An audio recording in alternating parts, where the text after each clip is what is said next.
اعوذ باللہ من الشیطان الرجیم بسم اللہ الرحمن الرحیم الحمد للہ رب العالمین والصلاة والسلام علی اشرف الانبیاء والمرسلین وخاتم النبیین وطبیب قلوبنا وحبیب نفوسنا وشفیع ذنوبنا مولانا بالقاسم المصطفى محمد اللہم صلی علی محمد وآل محمد وأهل بيته الطيبين الطاهرين المعصومين المظلومين ولعنة الله على أعدائهم أجمعين أما بعد فقد قال الله تبارك وتعالى في كتابه الحكيم بسم الله الرحمن الرحيم إنا نحن نزلنا الذكر وإنا له لحافظون.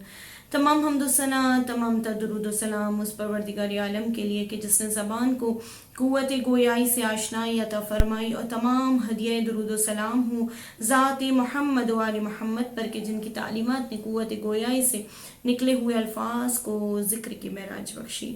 وہ پروردگار عالم، وہ رب ذوالجلال کہ جن کو امام حسین ابن علی اتنے محبوب ہیں کہ خدا نے عرش پر لکھ دیا ان الحسین مصباح الہدی و سفینۃ النجات. یعنی یہ عرش کیا ہے؟ جب ہم پڑھتے ہیں نا اکثر کتابوں میں، سنتے بھی ہیں مجالس میں، کہ خدا نے عرش پر لکھ دیا کہ حسین ابن علی ہدایت کے چراغ ہیں، نجات کی کشتی ہیں. آخر یہ عرش کیا ہے؟ کیا اس کی تعریف ہے؟ تو ضرورت اس بات کی ہے کہ ہم سمجھیں کہ عرش ہے کیا. اور عرش کا ذکر جو ہے وہ پروردگار عالم نے جو ہے وہ مختلف جو ہے قرآن میں مختلف حوالوں سے جو ہے وہ بیان کیا ہے. یہ پروردگار عالم جو ہے یعنی قرآن میں مختلف آیات میں اس کا ذکر ہوا ہے. ایک آیت میں پروردگار عالم اس کو عرش کریم کی سے جو ہے وہ کہہ رہا ہے، مخاطب کر رہا ہے. رب ذوالجلال کہہ رہا ہے، فرما رہا ہے لا الہ الا ہوا رب العرش الکریم. یعنی وہ پروردگار عالم کہہ رہا ہے کہ اللہ کے سوا کوئی معبود نہیں ہے، وہ عرش کریم کا مالک ہے. پھر ایک مقام پر رب ذوالجلال ارشاد فرما رہا ہے اللہ لا الہ الا ہوا رب العرش العظیم، وہ عرش عظیم کا مالک ہے.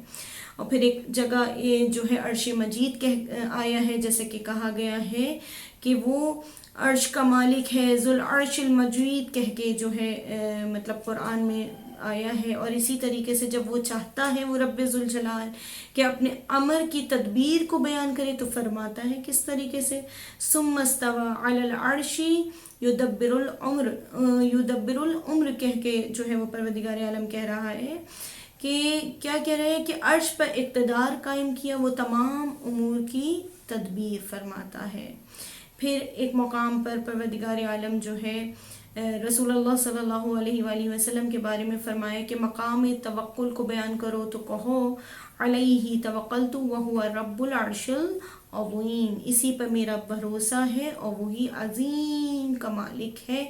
اور جیسے کہ ایک مقام پر کہا گیا کہ وہ فرشتے، کون سے فرشتے جو عرش کو اٹھائے ہوئے ہیں اور جو اس کے ارد گرد ہیں، سب اپنے رب کی ثنا کے ساتھ تسبیح کر رہے ہیں.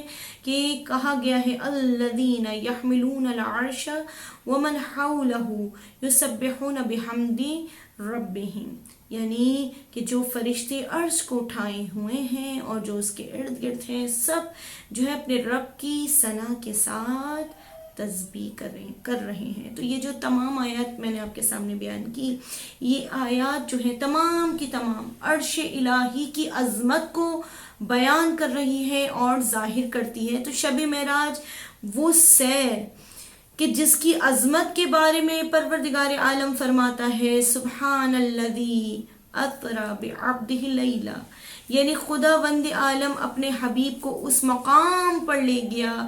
ثم دنا فتدلی فکان قاب قوسین، یعنی اس مقام پر کہ جہاں پر کون سا وہ مقام تھا کہ جہاں پر اللہ کا حبیب تھا اور پروردگار عالم تھا اور کوئی بھی نہ تھا. اس وقت پیغمبر اسلام نے فرمایا کہ جب میں نے عرش پر نگاہ کی تو دیکھا کہ ستون عرش پر لکھا ہے ان الحسین مصباح الہدی و سفینۃ النجات، کہ امام حسین کا مقام اور مرتبہ اس قدر بلند ہے، اس قدر رفیع ہے کہ خداوند متعال نے اس عرش کو کہ جس کی اس قدر صفات بیان کی ہیں، امام حسین علیہ السلام کے نام سے جو ہے اس کو زینت دی گئی.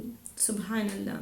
تو وہ حسین ابن علی کہ جس نے اپنا سب کچھ خدا کی راہ میں قربان کر دیا، اپنی جان کا نذرانہ پیش کیا، تو پروردگار عالم نے ان کو لازوال عزت عطا کی اور وجہی بنایا. اور جیسا کہ قرآن میں ہم پڑھتے ہیں کہ جو اللہ کی راہ میں قتل کر دیا جائے، جو اللہ کی راہ میں شہید ہو جائے، تو اس کا مقام کیا ہے؟ کہا گیا وَلَا تَحْسَبَنَّ الَّذِينَ قُتِلُوا فِي سَبِيلِ اللَّهِ أَمْوَاتًا بَلْ أَحْيَاءٌ عِنْدَ رَبِّهِمْ يُرْزَقُونَ. یعنی پروردگار عالم ارشاد فرما رہا ہے وَلَا تَحْسَبَنَّ الَّذِينَ قُتِلُوا فِي سَبِيلِ اللَّهِ أَمْوَاتًا بَلْ أَحْيَاءٌ عِنْدَ رَبِّهِمْ يُرْزَقُونَ. یعنی رب ذوالجلال کیا کہہ رہا ہے کہ وہ اللہ جو اللہ کی راہ میں جو مارے جاتے ہیں انہیں کبھی بھی مردہ نہ سمجھو، بلکہ وہ زندہ ہیں اور ان کے پاس اللہ نے جو ہے رزق بھیجا ہے، وہ رزق حاصل کر رہے ہوتے ہیں، ان کو پروردگار عالم جو ہے وہ رزق دیتا ہے، تو ان کو مردہ نہ کہو. تو یہ پروردگار عالم جب یہ پیغام دیتا ہے تو اس خدا کی نگاہ پر لبیک کہنے والا وہ کون ہے؟ وہ ایک ایسا شہید ہے جب خدا نے یہ پیغام دیا کہ جو میری راہ پہ مارے جاتے ہیں انہیں مردہ نہ کہو، وہ رزق حاصل کر رہے ہوتے ہیں. تو جب اس خدا کی اس پکار پر لبیک کہنے والا ایک شہید ایسا ہے وہ حسین ابن علی کہ جس نے جو ہے شہادت کو ایسے گلے لگایا کہ جس کی مثال تاریخ انسانیت میں پہلے ملی نہ تاریخ انسانیت میں اس کے بعد ملے گی. بے شک وہ حسین ابن علی کہ جو آخری وقت بھی یعنی خدائی بھی حیران ہو گئی تھی کہ جو اس وقت بھی جو ہے سجدے کی حالت میں خدا کی مناجات کر رہے تھے کہ اور کہہ رہے تھے کہ اے بار الہ بے شک مجھے تیری محبت میں ٹکڑے ٹکڑے کر دیا جائے تو قلب حسین تیرے علاوہ کسی اور کا سوال نہیں کرتا. لہٰذا اگر ہم چاہتے ہیں کہ ہم اگر سعادت مند زندگی گزاریں اور شہادت کی موت ہمیں نصیب ہو تو ہمیں چاہیے کہ قرآن کی تلاوت کریں. اور قرآن کی وہ جن آیتوں پر ہم غور کر رہے تھے وہ سورہ فجر کی آیات تھیں کہ جن کے بارے میں کہا گیا کہ سورہ فجر سورہ حسین ہے. اور سورہ فجر کی آج جو ہے ہم آخری آیات سے مستفید ہوں گے کہ جس میں پروردگار عالم ارشاد فرما رہا ہے یا ایتھا النفس المطمئنہ ارجعی الی ربک راضیۃ مرضیہ فادخلی فی عبادی وادخلی جنتی. اے نفس مطمئنہ اپنے پروردگار عالم کی طرف لوٹ آئے اس حال میں کہ تو اس سے راضی اور وہ تجھ سے راضی ہے. بس میرے بندوں میں داخل ہو جا اور میری جنت میں داخل ہو جا. یعنی دیکھیں یہاں پر پروردگار عالم نفس مطمئنہ کی بات کر رہے ہیں. اور نفس مطمئنہ کس طرح ہوتا ہے حاصل ہوتا ہے؟ یعنی پرسکون دل اور مطمئن نفس جو ہے وہ رب ذوالجلال کی یاد سے حاصل ہوتا ہے. جیسے کہ پروردگار عالم ارشاد فرما رہا ہے کہ اللہ کے ذکر میں ہی سکون ہے. الا بذکر اللہ تطمئن القلوب کہ اللہ کے ذکر میں ہی جو ہے وہ سکون ہے. اور اللہ تعالیٰ کا بہترین ذکر کیا ہے؟ وہ نماز ہے. اور راضین یہاں پہ کہہ رہے راضی و مرضی یعنی جس سے اللہ راضی ہو تو وہ کیا ہے؟ یہ مطمئن ہونا جو ہے وہ نفس کی نشانی ہے.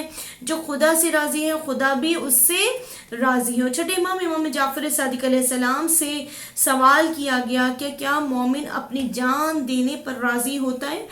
آپ نے فرمایا کہ پہلے لحظے میں جو ہے وہ راضی نہیں ہوتا، لیکن روح قبض کرنے والا جو ملک الموت ہے جب اس کی روح قبض کرتا ہے تو اسے پہلے تسلی دیتا ہے کہ جو ہے میں تمہارے ساتھ جو ہے تمہارے باپ سے بھی زیادہ جو ہے وہ شفیق ہوں اور مہربان ہوں. لہٰذا اپنی آنکھیں کھولو. وہ اپنی آنکھیں کھولتا ہے. جیسے ہی اپنی آنکھیں کھولتا ہے تو ایک مرتبہ ملک الموت کہتا ہے کہ ذرا عرش کی جانب نگاہ کر.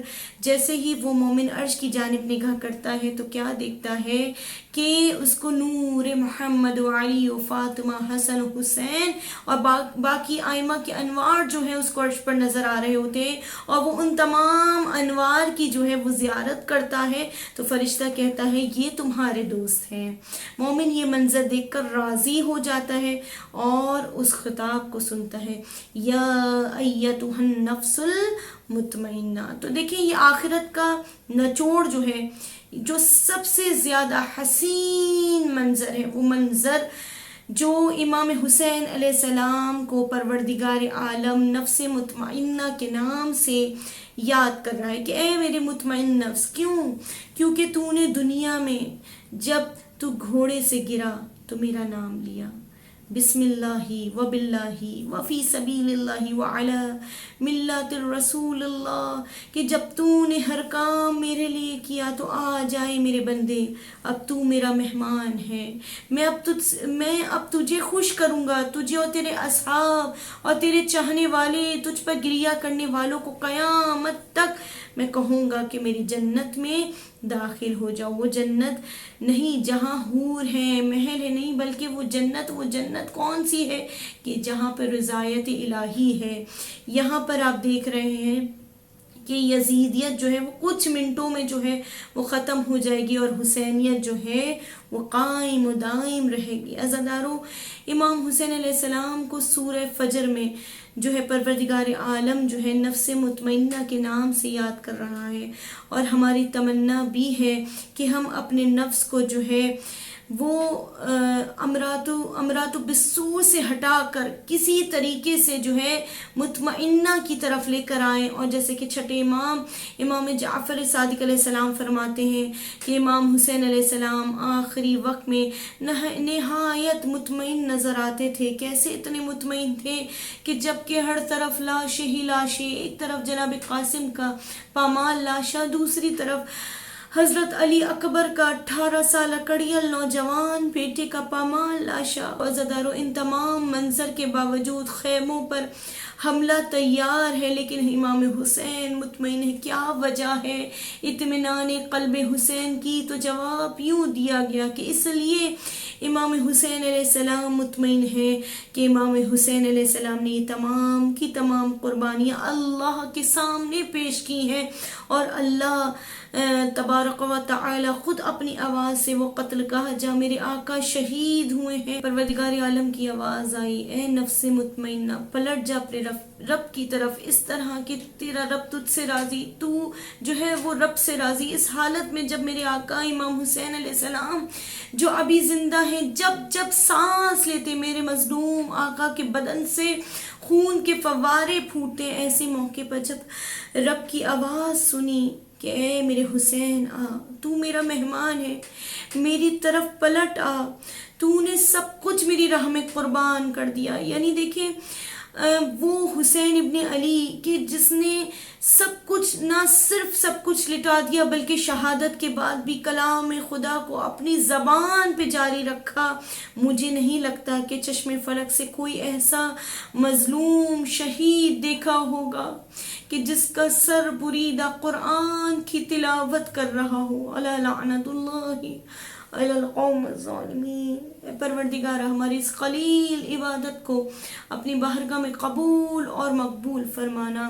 اے رب ذوالجلال، اے رب ذوالجلال، اے پروردگار، ہماری روح کو اتنا پاک و پاکیزہ بنا دے کہ ہم اپنے وقت کے امام کا دیدار کر سکیں۔ اے رب ذوالجلال، ہمارے امام کے ظہور میں تعجیل فرما۔ ربنا تقبل منا انک انت السمیع العلیم۔